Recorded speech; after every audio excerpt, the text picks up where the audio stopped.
nandito na naman po kami. So, for today's vlog, ang gagawin po natin ay ang soil texture and classification.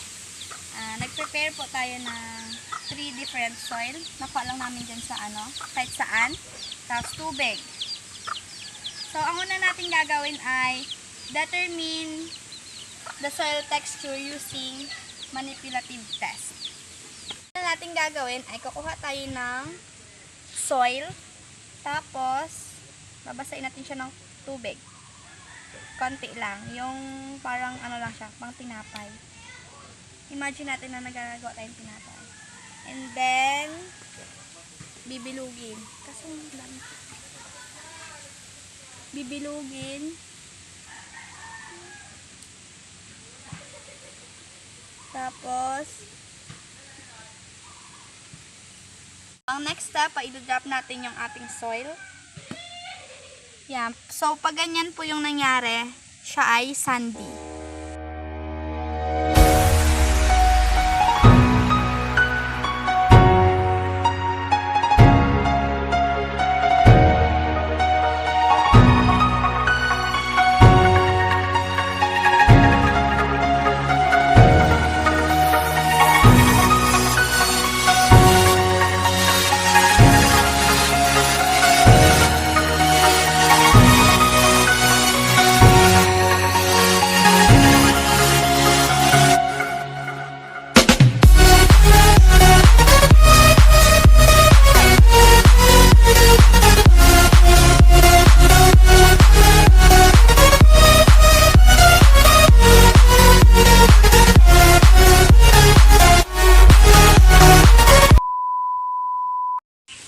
So, ang next natin gagawin ay i-rate natin ang kanyang texture using mud ball test.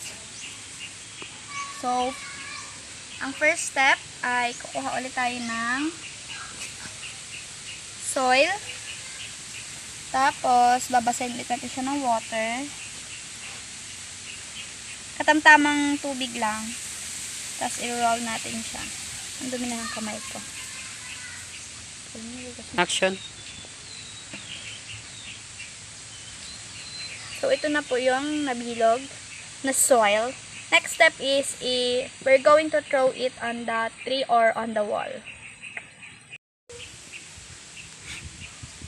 So, yan na po yung soil na tinapon natin. So, kita nyo naman, nawasak po siya. So, the rate of its texture of this soil is medium texture.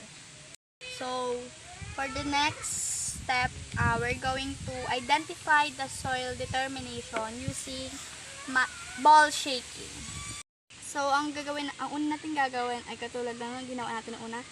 Kukuha tayo ng sand, ng soil rather, tapos babasain natin siya ng slight water. Yan. And then, you roll.